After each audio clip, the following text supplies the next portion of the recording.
सभी का स्वागत है और मैं हूँ आपके साथ भारती लोधी। आइए बढ़ते हैं खबरों की ओर। आर्थिक रूप से कमजोर नागरिकों के लिए सरकार द्वारा लागू ईडब्ल्यूएस आरक्षण के सरलीकरण, समान अवसर और न्याय उचित सुधार हेतु राजपूत करनी सेना द्वारा राज्य शासन से 11 सूत्री मांगे रखी गई है। राजधानी के 9 मसाला रेस्टोरेंट में आयोजित प्रेस वार्ता को संबोधित करते हुए सेवा प्रमुख अनुराग प्रताप सिंह राघव ने बताया कि हमारी प्रमुख मांगों में आरक्षित वर्गों की तरह ईडब्ल्यूएस वर्ग को भी प्रतियोगी परीक्षा में 5 वर्ष की आयु सीमा छूट, यूपीएससी परीक्षा में ईडब्ल्यूएस अभ्यर्थियों को अतिरिक्त प्रयास की अनुमति, उच्च माध्यमिक शिक्षक भर्ती 1918 के अंतर्गत चयनित ईडब्ल्यूएस वर्ग के 848 अभ्यर्थियों की नियुक्ति तत्काल प्रभाव से करने, कैरी फॉरवर्ड का अधिकार, कांतिका 6.3 को निरस्त करने, ईडब्ल्यूएस विद्यार्थियों को छात्रवृत्ति और शिक्षा सहायता योजनाओं का लाभ दिया जाना, ईडब्ल्यूएस वर्ग के कल्याण हेतु राज्य स्तरीय कल्याण बोर्ड का गठन और अन्य आरक्षित वर्गों की तरह आरटीई अधिनियम के तहत ईडब्ल्यूएस वर्ग के बच्चों को भी निजी और शासकीय विद्यालयों में प्रवेश और निःशुल्क शिक्षा के अधिकार में सम्मिलित किया जाना प्रस्तावित है। करनी सेना ने मांग की कि शासन द्वारा इन बिंदुओं पर सहानुभूति पूर्वक और प्राथमिकता के आधार पर विचार कर आवश्यक नीतिगत संशोधन हुआ आदेश जारी किए जाए ताकि ईडब्ल्यूएस वर्ग के नागरिकों को न्याय उचित समान अवसर प्राप्त हो सके। कोई मौका नहीं मिल रहा है और हमारा जो प्रमाण पत्र है, ईडब्ल्यूएस का जो प्रमाण पत्र बनाया गया है, अब वो 1 साल के लिए बनता है और उसका प्रोसीजर बहुत लंबा 21 दिन में बनने का उसमें प्रावधान है, लेकिन वो 3 साल में बनता है। आप लोग एक बात बताइए, 1 साल के लिए बन रहा है और उसमें क्या है, उसमें हमको नोटरी करानी पड़ती है, स्टैंप पे करवा के उसको देना पड़ता है और दूसरे अदर कास्ट को क्या करता है, सेल्फ डिक्लेरेशन का सिर्फ फॉर्म दिया जाता है। तो ये जो एक्सपेंसेस है ये हमारे पे सिर्फ क्यों लगाए जा रहे हैं? पहली चीज। दूसरी चीज, 1 साल के में क्या स्वर्ण आदमी वो अमीर हो जाता है क्या? स्वर्ण गरीब जो ईडब्ल्यूएस बनवाने जा रहा है वो सेकंड टाइम 1 साल बाद वो अमीर हो जाता है क्या? वो 3 साल की इसकी बाध्यता क्यों नहीं की जाती है? उस योजना के अंतर्गत एक स्कीम लाई गई, जिस स्कीम में क्या हुआ कि जैसे नीट जैसे एग्जाम की तैयारी, क्लेट जैसे एग्जाम की तैयारी, अन्य जैसे एग्जामों कॉम्पिटिशन एग्जाम्स की तैयारी के लिए उसमें सारे वर्ग एग्जाम दे सकते हैं, उसकी फ्री कोचिंग्स कराई जा रही है। लेकिन ईडब्ल्यूएस वर्ग कहाँ है उसमें?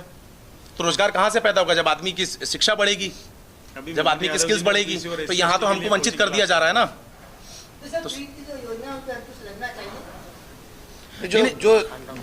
जो लाभ वाकई में लेने लायक लोग हैं उन तक लाभ पहुंचना चाहिए।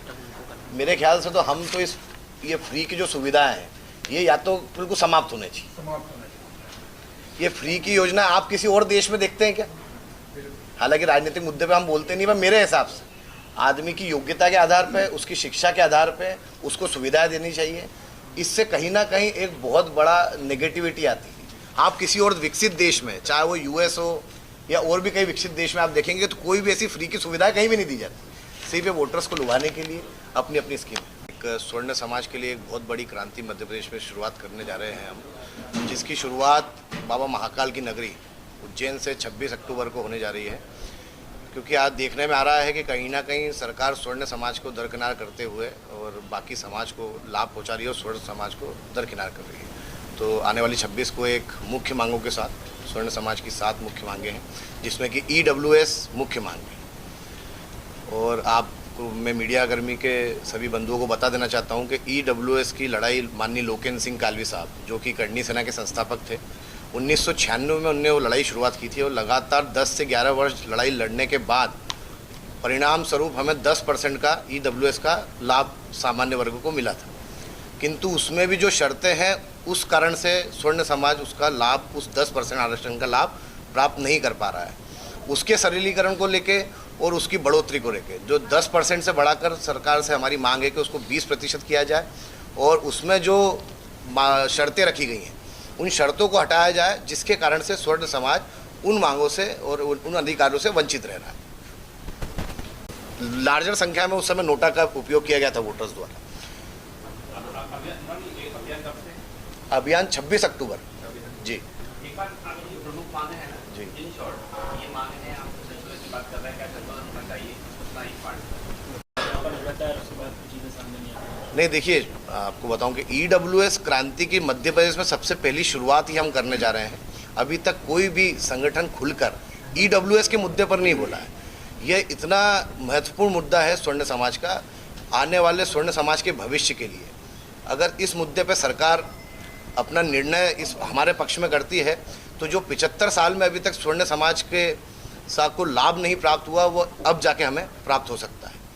किस तरह का आपका प्लान है इसको लेकर? देखिए, ईडब्ल्यूएस को लेकर जो हमारे जो आरक्षण हमें मिला था 10% का, इसको लेकर जो इसके सरलीकरण था उसको राजस्थान सरकार ने उसमें से जो शर्तें रखी थी उसको सरलीकरण को मानते हुए उसको लागू कर दिया था। उसी की तर्ज पर गुजरात सरकार ने भी ये लागू कर चुके हैं। और इसके पहले जो मध्य प्रदेश के पूर्व उप मुख्यमंत्री थे शिवराज सिंह जी चौहान, वह भी अपने घोषणा में कहीं ना कहीं बता चुके हैं जो 800 के समथिंग कुछ भर्तियां थी शिक्षकों की, ईडब्ल्यूएस के जो दायरे में आते थे, उनकी भर्तियों को लेकर उन्होंने घोषणा करी थी जो अब तक पूर्ण नहीं हुई है। उसके बाद माननीय न्यायालय ने जब जो 800 कुछ कितने हैं 848 जिन पदों पर ईडब्ल्यूएस का लाभ लेकर जिन शिक्षकों को उसका लाभ मिलना था वो अभी तक उससे वंचित है। माननीय उच्च न्यायालय ने भी इसको सरकार को आदेशित किया था कि इस पर आप तत्काल प्रभाव से इसको लागू करें। उसके बाद भी अभी तक प्रदेश की सरकार ने इस पर कोई निर्णय नहीं लिया है। सवर्ण समाज वाले आंदोलन केवल भारतीय सेना किसी बहुत सवर्ण समाज को नुकसान करेगी या नहीं, बिल्कुल। क्या प्रश्न था? पहला प्रश्न मेरा ये था कि भाई आप माने पूरी तो आप क्या करें? देखिए, सरकार को हमने पर्याप्त समय दिया है। ये क्रांति की केवल शुरुआत हम उज्जैन से करने जा रहे हैं। अगर सरकार के पास पर्याप्त समय है, अभी चुनाव में काफ़ी समय है, अगर समय रह के सरकार हमारी इन मांगों पर विचार विमर्श करती है तो ठीक है, वरना पूरे मध्य प्रदेश में ये क्रांति आंदोलन चलेगा और आने वाले समय में भोपाल में एक बड़ा स्वरूप लेगा। और उस समय हम विचार करेंगे कि हमें किस और झुकाव हमारा रखना है। या तो हम खुद के कैंडिडेट चुनाव में उतारेंगे या फिर नोटा का जो हमने चुनाव किया था 2018 के आप इलेक्शन में आपने देखा होगा, करणी सेना उसमें सबसे मुख्यता से लड़ाई लड़ी थी और उसका रिजल्ट भी ये रहा था कि सरकार बदल दी थी उस समय 2018 में। नोट 7 मांगे रखी गई हैं। पहली कि राजस्थान और गुजरात की तरह मध्य प्रदेश में भी ईडब्ल्यूएस हेतु सुविधाएं दी जाएं। दूसरी, ईडब्ल्यूएस में आने वाले छात्रों को छात्रवृत्ति व छूट दी जाए। तीसरा मुख्य मांग है ईडब्ल्यूएस आरक्षण को 10% से बढ़ाकर 20% किया जाए। एनसीईआरटी के इतिहास में किए गए असत्य बदलाव को पुनः सत्यता के साथ सम्मिलित किया जाए। चौथी मुख्य मांग है हमारी SC/ST एक्ट में बदलाव। जो ST/SC एक्ट है उसका काफ़ी दुरुपयोग होता है, तो उसमें हमारी सरकार से विशेष मांग है कि बिना जांच तत्काल FIR ना की जाए, बिल्कुल जांच के बाद ही उस पर FIR हो और गिरफ्तारी की जाए। अनारक्षित सीट, आप देखते हैं कि जो आरक्षित सीटें हैं उस पर केवल आरक्षित व्यक्ति ही चुनाव लड़ सकता है। तो जब राजनीतिक दलों ने हमें ये भूमिका दी है कि अनारक्षित सीट पर केवल अनारक्षित व्यक्ति ही चुनाव लड़े, उस पर हम किसी आरक्षित व्यक्ति को चुनाव नहीं लड़ने देंगे।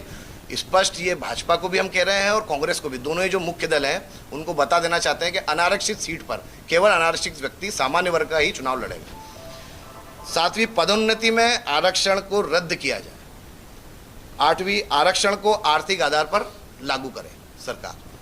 9वां, मध्य प्रदेश में क्षत्रिय बोर्ड का गठन हो। सभी समाजों के बोर्ड है मध्य प्रदेश में, किंतु अभी तक क्षत्रिय समाज के कोई बोर्ड का गठन नहीं किया गया है। 10वां, लव जिहाद, आप देख रहे हैं, आप सभी मीडिया कर्मी इस बात से अच्छी तरह अवगत है कि लव जिहाद एक बहुत बड़ा मुद्दा है जो कि कहीं ना कहीं हिंदू समाज का एक बहुत बड़ा मुद्दा है। इसकी शिकार हमारी बहनें और कई ऐसी महिलाएं हो रही हैं जो यहाँ बताना सही नहीं रहेगा, तो उसके खिलाफ हम फांसी का कानून चाहते हैं। 11वां, प्रत्येक जिला मुख्यालय पर राजपूत समाज का छात्रावास बनाया जाए। ये हमारी मुख्य मांग है। कि मैं ये कहना चाहता हूँ, अभी MP कांस्टेबल की भी भर्ती आई है और अभी UPSC की भी भर्ती आई थी। इसमें हमको एज रिलैक्सेशन और अटेम्प्ट रिलैक्सेशन की ये पहली ऐसी एग्जाम है जिसमें हमको दोनों में छूट चाहिए। 32 साल की उम्र में सिर्फ 6 बार जनरल कैटेगरी का स्वर्ण समाज का आदमी दे सकता है, भले वो EWS से आए, भले वो जनरल कैटेगरी से आए, वो सिर्फ 6 बार ही दे सकता है। दूसरे कास्ट का आदमी जो है वो 35 साल की उम्र में OBC का आदमी 9 बार दे सकता है। MPPSC है वो, 40 साल की उम्र तक कितनी बार भी वो MPPSC में, UPSC की बात कर रहा हूँ। और तीसरा चीज, जो SC/ST कम्युनिटी के जो भी लोग हैं वो 37 साल की उम्र तक कितनी बार भी दे सकते हैं। MPPSC में अटेम्प्ट्स का क्राइटेरिया नहीं है, उसमें 40 बार के तब आप 40 बार दे दो, उसमें कोई क्राइटेरिया नहीं। ये मैं यूपीएससी की बात कर रहा हूँ। तो देश की सबसे बड़ी एग्जाम है। मेरे को एक बात बताइए, ये चीज़ तो क्वालिटी के ऊपर डिपेंड होनी चाहिए। ये चीज़ तो आपके क्वालिटी के ऊपर डिपेंड होनी चाहिए, आपके दिमाग के ऊपर, आपके स्किल्स के ऊपर, आपकी काबिलियत के ऊपर होना चाहिए। लेकिन उन लोगों ने क्या करा, इसमें बाध्यता कम कर दी। क्या जनरल समाज का व्यक्ति 35 साल तक उम्र नहीं दे सकता? 35 साल तक क्यों नहीं दे सकता जब दूसरे समाज का व्यक्ति दे सकता है? तो आरक्षण का मतलब आपने आर्थिक न्याय करा है ना, आर्थिक समानता दी हम लोगों को। अभी एमपीएसआई की भर्ती आई, इसमें एज रिलैक्सेशन की छूट नहीं है। आप समझिए, दूसरे समाज का व्यक्ति 42 साल की उम्र में जवान बन रहा है, मतलब हम 42 साल की उम्र में देश को एक जवान दे रहे हैं जो देश की सेवा करेगा, देश की रक्षा करेगा, और दूसरा जवान जो है वो 33 साल की उम्र में घर बैठ जाएगा। ये कौन सा न्याय है? सर, बड़ा सवाल निकल जा रहा है आरक्षण को लेकर। कई प्रतिभाशाली जो प्रतियोगिता है वो पीछे हो जाते हैं आरक्षण में। क्यों ना आरक्षण खत्म होना चाहिए, सबको समानता देकर मिलना चाहिए, जो प्रतिभा उनको अवसर मिलेगा। ऐसे मैं आपको बताता हूँ, सबसे ज्यादा क्या ना, हमारे देश में एक चीज है, हमारे देश में ना दूसरे कंपैरिजन में चाइना से कंपेयर करते हैं, अमेरिका से कंपेयर करते हैं, लेकिन ये रिजर्वेशन पे नहीं करते। हमारा रिजर्वेशन नहीं है। आप समझिए, अगर आदमी इक्वली फाइट करेगा एजुकेशन में, तभी तो उसमें से काबिलियत निकल के बाहर आएगी। अगर आप किसी को 50% पे सिलेक्शन देंगे और किसी का 90% में सिलेक्शन नहीं हो, तो काबिलियत किस में है? आप खुद सोचिए। मैं ये नहीं कह रहा हूं कि दूसरे कास्ट को मत दीजिए, लेकिन एज अ जो कट ऑफ है, उस कट ऑफ में मत कुछ करिए, उसमें काबिलियत निकलेगी और देश का ही भला होगा। तो आरक्षण खत्म होना चाहिए या नहीं होना चाहिए? आरक्षण होना आर्थिक आधार पे है। जो अगर आरक्षण नहीं भी होगा तो वो जो जरूरतमंद लोग हैं वो कहां जाएंगे? उनके घर तक कौन पहुंचेगा? भले वो दलित समाज से हो, ओबीसी से हो या जनरल कैटेगरी से हो। आरक्षण होना चाहिए, लेकिन आरक्षण फिर उसमें समानता होनी चाहिए, आर्थिक आधार पर होना चाहिए। आपको मैं बताता हूं, हमारा जो अभी ईडब्ल्यूएस के अंदर जो क्राइटेरिया रखा गया है, जमीन का, संपत्ति का क्राइटेरिया है कि पूरे परिवार की संपत्ति 8 लाख नहीं होना चाहिए। दूसरी कम्युनिटी में क्या है, सिर्फ पेरेंट्स की संपत्ति है। दूसरा लगा कि 5 एकड़ की जमीन नहीं होनी चाहिए, 100 स्क्वायर फीट का नगर पालिका में जमीन नहीं होनी चाहिए, 1000 स्क्वायर फीट का प्लॉट नहीं होना चाहिए। लेकिन ओबीसी के क्रीमी लेयर में ये चीजें क्यों नहीं है? भले उनकी 100 बीघा कृषि की जमीन हो, उसकी इनकम नहीं जुड़ती है, पहली चीज। दूसरी चीज, उनकी सिर्फ टैक्सेबल इनकम जुड़ेगी कि भैया दुकान का व्यापार हो या फिर कुछ टेक्सटाइल का, इस चीज का व्यापार हो। अच्छा, उसमें वेतन भी नहीं जुड़ता है। तो आप सोचो ना कि उनकी अदर इनकम तो जुड़ नहीं। तो सरकार को सबसे पहले ये सर्वे करने की जरूरत है कि कौन सा व्यक्ति फायदा ले रहा है, कौन सा व्यक्ति नहीं ले रहा है। और ओबीसी कम्युनिटी या SC/ST या जनरल हो, अगर कोई भी गलत तरीके से फायदा ले रहा है तो उसकी कम्युनिटी को ही पीछे कर रहा है, उसकी कम्युनिटी के लोगों की हक की सीट खा रहा है। तो ये सर्वे करने की जरूरत है। सर, जिस प्रकार की फ्री की जो योजना आ रही है, राशन कार्ड की हम बात कर रहे हैं, कुछ बहनाओं की योजना, बहुत सारी योजना फ्री मिल रही है। क्या इससे हम कमजोर हो रहा है, मजबूत हो रहा है हमारा देश? नहीं, इससे ठीक है ना, मजबूत हो रहा है। जो गरीब तबके के लोग हैं, जो एकदम गरीब उससे के लोग हैं, उनके लिए बहुत बेनिफिट है ये भी एक, मैं बोल रहा हूँ, सारी योजनाएं सर्वे के हिसाब से देना चाहिए। आप स्वर्णों का सर्वे करो मध्य प्रदेश में, स्वर्णों के घर जाओ और स्वर्णों के 10,000 शहरी और 10,000 ग्रामीण का डाटा लेके आओ आप, फिर आपको समझ में आएगा कि भैया कितने फीसदी लोग सामने खड़े होते हैं, कितने फीसदी नहीं होते। आप बिना सर्वे के सारी योजनाएं लागू करते जा रहे हो। सर, ये फ्री की योजनाओं की रक्षा की सरकार रोजगार के माध्यम से जाती युवाओं से रोजगार, हमारे प्रदेश से हजारों बेरोजगार युवा है। इन बहनाओं को लाडली बहना नाम के पैसे देने सरकार चाहिए। क्या इन पैसों को कंपनियां को खेती तैयार नहीं कर सकती? देखिए, वो राजनीतिक मुद्दा है। मेरा ये कहना है कि ये समाज हित की लड़ाई हम यहाँ डिस्कस कर रहे हैं, तो वो राजनीतिक मुद्दा होता है, उस पर डिस्कशन करना हम जरूरी नहीं समझते, क्योंकि वो एक दल का निर्णय है। ये उनका निर्णय है क्योंकि उनको लाडली बहनों को देना है कि मामा को भांजे को देना है, ये उनका निर्णय है। उसमें हम ये आवाज़ तो आप उठाओ जी। इसमें एक सवाल तो पैदा हो रहा है जी, जब 2018-19 में जब ईडब्ल्यूएस को मान्यता मिली कि ईडब्ल्यूएस को 10% का आरक्षण दिया गया, तो उस टाइम सबसे पहले शिक्षा विभाग की सबसे पहली वैकेंसी आई थी हमारे मध्य प्रदेश में। वो वैकेंसी में ईडब्ल्यूएस का कोटा था 1100 पदों का, और जिस कोटे में ईडब्ल्यूएस का जो कट ऑफ था, वो कट ऑफ गवर्नमेंट के द्वारा सेलेक्ट नहीं करा गया था, और उसका जो मेरिट आया वो मेरिट जनरल के अकॉर्डिंग आया। जो ईडब्ल्यूएस का कट ऑफ था वो जनरल के अकॉर्डिंग रखा गया, और इसका विरोध करने के ऊपर उन लोगों ने ये बताया कि नहीं, हम इसका मेरिट कम करते हैं, और इसका मेरिट उन लोगों ने फिर वापस ओबीसी के बराबर 75 कर दिया। तो इससे ईडब्ल्यूएस वर्ग के जो बच्चे थे वो सिर्फ 250 बच्चे सेलेक्ट हो पाए, 848 लोग इसमें रह गए, मतलब जो शिक्षा विभाग में जिन लोगों ने एग्जाम दी थी। अब ये गवर्नमेंट की कमी की वजह से कट ऑफ गवर्नमेंट ने सेट नहीं करा, उसका भुगतान स्वर्ण समाज के लोग क्यों करें? इसलिए उनकी वो जो 15 मार्क्स का जो मार्जिन है, उसकी वजह से 848 लोग रह गए। और पहली बात की जो पहली कोई भी गवर्नमेंट परीक्षा होती है वो 1 साल के लिए पारित होती है, पूरी 1 साल तक उसका पूरा प्रोसीजर चलता है। तो उसमें फर्स्ट काउंसलिंग जो हुई है वो 6,000-7,000 पदों के अकॉर्डिंग फर्स्ट काउंसलिंग हुई है। सेकंड काउंसलिंग उसकी आज तक नहीं हुई है, और मध्य प्रदेश हाई कोर्ट में इसकी अपील लगा चुके हैं। मध्य प्रदेश हाई कोर्ट ने इनके फेवर में वो फैसला दिया है, और 2023 में उन्होंने बोला भी था कि 45 दिनों के अंदर इस पर दोबारा नियुक्तियां हो जानी चाहिए, जो आज तक नहीं करा गया है। मैं उसके एविडेंस भी लेके आया हूं, मध्य प्रदेश हाई कोर्ट का जजमेंट लेके आया हूं, उसके जो दैनिक भास्कर की और बाकी जो अदर अखबार हैं उनके मैं सारे न्यूज़ लेके आया हूं, और अभी तक उसमें नहीं। इसका रीज़न एक ये रहा है कि ईडब्ल्यूएस आरक्षण के अंदर एक क्लॉज है 6.3 का, जिस क्लॉज को हम या तो संशोधित करें या निरस्त करने की मांग करते हैं, क्योंकि ये क्लॉज ये बता रहा है कि ईडब्ल्यूएस के अंदर जो भर्तियां खाली रह जाती है, मान लीजिए कोई भर्तियां खाली रह जाती है, उस भर्तियों को आगे आने वाली भर्तियों में उसको बैकलॉग ना करें। इसके लिए। और हम चाहते हैं कि वो जो भर्तियां खाली रह गई हैं वो आगे आने वाली भर्तियों में वो चीज़ें इंक्लूड हो जो वहाँ नहीं हो रही, और इसी कारण की वजह से वो भर्तियां आज तक पूरी नहीं हो पाई। 2023 में दूसरी भर्तियां आई और वो भर्तियां छोड़ दी गई। 250 लोगों ने अभी भी PIL लगा रखी है और 5 बार मध्य प्रदेश को हाईकोर्ट का जजमेंट आ चुका है इस पर, लेकिन आज भी वो लोग पीड़ित है और बाहर घूम रहे हैं। तो सबसे पहला अन्याय EWS वर्ग के साथ 2019 में ही हो चुका है, जो आज तक हमारी गवर्नमेंट नहीं कर पा रही है। और इस चीज़ को लेकर शिवराज सिंह चौहान ट्वीट कर चुके हैं, ऑफिशियल स्टेज से बोल चुके हैं, लेकिन आज तक वो स्वर्ण समाज के लोग बाहर घूम रहे हैं, परेशान हो रहे हैं, आंदोलन कर रहे हैं, न्याय की भीख मांग रहे हैं, मिन्नतें कर रहे हैं। पहले ऐसे EWS वर्ग के वो जो 250-800 लोग हैं, उन लोगों ने धरना देकर 7 दिन की भगवत कथा करी है। पहला ऐसा आंदोलन है जहां वो भगवत कथा 7 दिन की करी है, लेकिन उसके बावजूद भी उनकी कोई सुनवाई नहीं हुई है। मतलब से जो शिक्षक व्यक्ति है वो आंदोलन भी करे, धरना भी करे, मिन्नतें भी मांगे, अदालत के कोर्ट भी खाए, उसके बावजूद उसको न्याय नहीं मिला। और हमारे मध्य प्रदेश में एक अभी मैंने TV9 की शायद एक न्यूज़ देखी थी जिसमें उन्होंने बताया कि हमने 10,000 ग्रामीण लोगों का सर्वे करा, 10,000 हमने शहरी लोगों का सर्वे करा, सिर्फ OBC कैटेगरी का।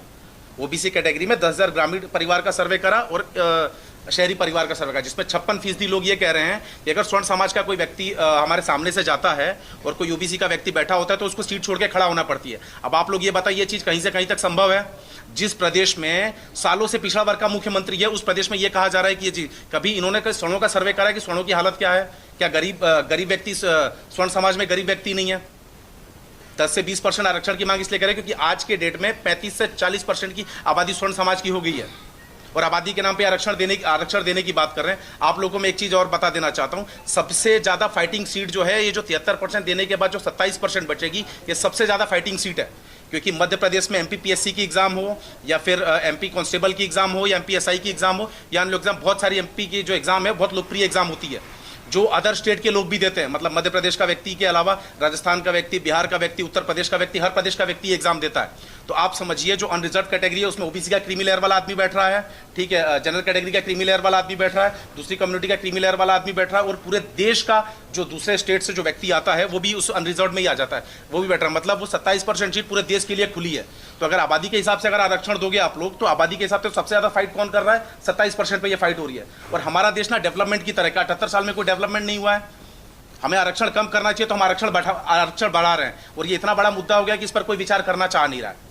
तो ये जो EWS आरक्षण है, मैं कहना चाह रहा हूँ अगर सरकार इस पर अगर ये आरक्षण नहीं देती है तो ये सीधे देश से धीरे धीरे मध्य प्रदेश से लेकर पूरे देश में बड़ा रूप लेगा और अपने न्याय की मांग करेगा। और अगर गवर्नमेंट सर्वे नहीं कर पा रही है तो इस पर ये श्री राजपूत करनी सेना, कालवी विचारधारा, अनुराग प्रताप सिंह राघव जी की टीम पूरा सर्वे करके, पूरा स्वर्णों का मध्य प्रदेश का सर्वे करके सरकार के समक्ष रखेगी और बताएगी कि यहाँ तक आप सर्वे क्यों नहीं कर पाए और यहाँ तक आप कैसे नहीं पहुँच पाए, स्वर्ण समाज के लोगों की गरीबी आपको क्यों नहीं दिखी। ये हमारे सवाल हैं उनसे। फिलहाल के लिए इस खास खबर में इतना ही। देश विदेश की तमाम बड़ी खबरों को जानने के लिए देखते रहिए हेडलाइन 24 न्यूज। नमस्कार।